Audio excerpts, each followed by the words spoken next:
Assalamualaikum warahmatullahi wabarakatuh. Perkenalkan, nama saya Rantia Sektiarti, kelas 5D PGMI, Fakultas Ilmu Tarbiyah dan Keguruan. Dalam video ini, saya akan menyampaikan materi tentang keterampilan berbahasa. Belajar bahasa pada hakikatnya belajar komunikasi. Oleh karena itu, pembelajaran bahasa diarahkan untuk meningkatkan kemampuan peserta didik dalam berkomunikasi, baik berupa lisan atau tulis.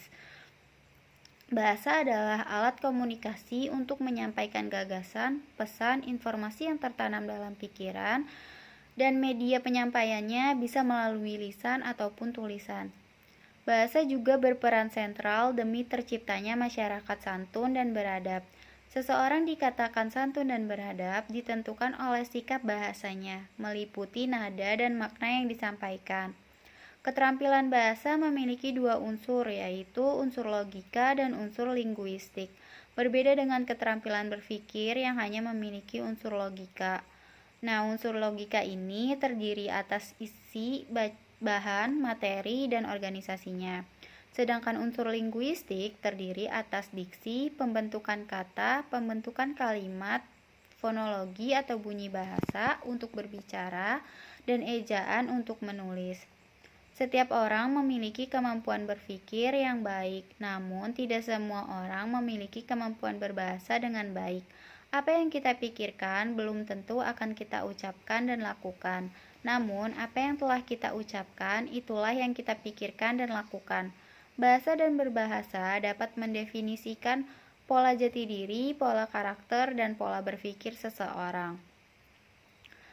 Terdapat 4 aspek keterampilan bahasa, yaitu menyimak, berbicara, membaca, dan menulis. Keempat keterampilan tersebut saling keterkaitan satu sama lainnya. Yang pertama ada keterampilan menyimak. Keterampilan mendasar ialah menyimak.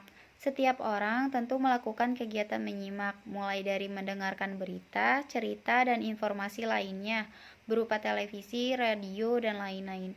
Menyimak berbeda dengan mendengarkan. Mendengarkan hanya menerima informasi yang didengarkannya saja tanpa penyerapan dan pemilihan informasi dalam kinerja otak, sehingga hanya tersimpan dalam short-term memory atau ingatan jangka pendek.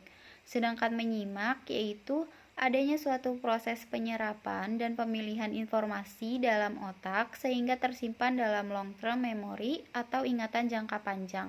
Disinilah kinerja otak bekerja dan berkembang dengan baik. Jadi, mendengar diartikan sebagai menangkap bunyi atau suara dengan telinga. Mendengarkan ini juga berarti menangkap sesuatu atau bunyi dengan sungguh-sungguh. Perbedaannya dengan menyimak berarti memperhatikan baik-baik apa yang diucapkan atau dibaca seseorang. Kemudian ada tahap menyimak. Yang pertama itu tahap interpretasi, yaitu pendengar menafsirkan makna atau pesan yang terkandung dalam informasi yang didengar.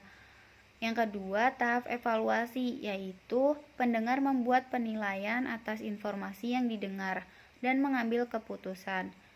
Dan yang ketiga yaitu tahap reaksi, yaitu pendengar melakukan tindak lanjut sebagai bentuk respon atau tanggapan atas informasi yang didengar. Selanjutnya ada raga menyimak. Raga menyimak ada dua, yaitu menyimak ekstensif dan menyimak intensif. Yang pertama itu menyimak ekstensif, yaitu sejenis kegiatan yang mengenai hal-hal yang lebih umum dan lebih bebas terhadap suatu ujaran, tidak perlu dibawa bimbingan langsung dari seseorang guru. Menyimak ekstensif dibagi menjadi 4, yaitu menyimak sosial, menyimak sekunder, menyimak estetik, dan menyimak pasif. Menyimak intensif yaitu jenis menyimak yang diarahkan pada suatu kegiatan yang lebih diawasi, dikontrol terhadap satu hal tertentu, misalnya menyimak pembacaan puisi, rekaman drama, cerita syair lagu, dan sebagainya. Menyimak intensif biasanya terjadi pada program pengajaran bahasa. Menyimak intensif dibagi ke dalam beberapa macam, yaitu menyimak kritis, konsentratif, kreatif, eksploratif, interogatif, dan selektif. Lalu yang kedua yaitu ada keterampilan berbicara. Keterampilan berbicara pada umumnya dapat dilakukan oleh semua orang, tetapi berbicara yang terampil hanya sebagian orang mampu melakukannya. Berbicara secara umum dapat diartikan suatu penyampaian maksud, ide, pikiran, hati seseorang kepada orang lain dengan menggunakan bahasa lisan, sehingga maksud tersebut dapat dipahami orang lain. Berbicara merupakan bagian dari komunikasi lisan. Keterampilan berbicara terdapat dua jenis, yaitu keterampilan berbicara retorika seperti pidato, ceramah, bercerita, dan deklamasi. Yang kedua ada berbicara aksentuasi, yaitu penekanan dalam beberapa kata yang dianggap penting. Kemudian yang ketiga ada keterampilan membaca. Membaca merupakan suatu proses uraian makna kata-kata yang tertulis dimulai dengan mengenai atau menamai kata-kata yang selanjutnya, memahami makna dan menyampaikannya melalui kata-kata tersebut ketika dipasangkan bersama dalam sebuah kalimat atau paragraf. Membaca pada hakikatnya merupakan kegiatan fisik dan mental untuk menemukan makna dari tulisan. Jadi, membaca ini proses memahami isi teks dengan bersuara atau dalam hati. Membaca dikatakan sebagai kegiatan fisik karena ketika membaca ada bagian tubuh, khususnya mata, yang bekerja. Sementara dikatakan kegiatan mental karena pikiran, persepsi, dan ingatan dilibatkan ketika membaca. Kemudian ada tahap-tahap membaca. Yang pertama itu ada tahap fantasi, kedua tahap pembentukan konsep diri, yang ketiga tahap membaca gambar, yang keempat tahap pengenalan bacaan, dan tahap membaca lancar. Keterampilan yang terakhir yaitu keterampilan menulis. Menulis berarti menuangkan buah pikiran melalui tulisan atau menceritakan sesuatu kepada orang lain melalui tulisan. Menulis juga bisa diartikan sebagai sebuah ekspresi atau ungkapan perasaan seseorang yang dituangkan dalam bentuk tulisan. Kemudian ada hubungan antara menyimak dan berbicara. Menyimak dan berbicara saling bergantung. Pada dasarnya, bahasa yang digunakan dalam percakapan dipelajari lewat menyimak dan menirukan pembicaraan.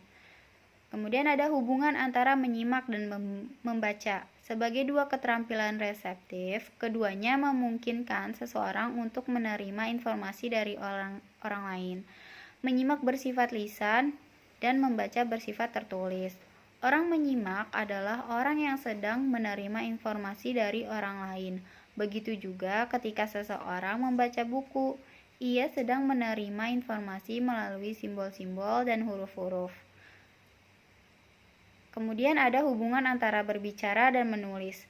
Kedua keterampilan ini adalah keterampilan produktif. Keterampilan berbicara dan keterampilan menulis juga merupakan keterampilan menyampaikan informasi, sehingga bersifat aktif. Keterampilan berbicara juga merupakan kegiatan untuk mencapai kesiapan menulis, sebab bahasa lisan dipelajari terlebih dahulu oleh seseorang dan pada umumnya tidak diutarakan secara tertulis hal-hal yang tidak dikuasai secara lisan. Selanjutnya ada hubungan antara membaca dan menulis. Membaca dan menulis merupakan kegiatan yang saling melengkapi dan tidak lepas satu sama lain. Dengan semakin terampilnya seseorang dalam membaca, maka ia punya kesiapan yang cukup untuk menulis. Selain itu, semakin banyak menulis, maka akan semakin membutuhkan kegiatan membaca, karena membaca dapat meningkatkan jumlah ide-ide untuk ditulis. Baik, sekian yang dapat saya sampaikan mengenai keterampilan berbahasa. Kurang lebihnya mohon maaf. Wassalamualaikum warahmatullahi wabarakatuh.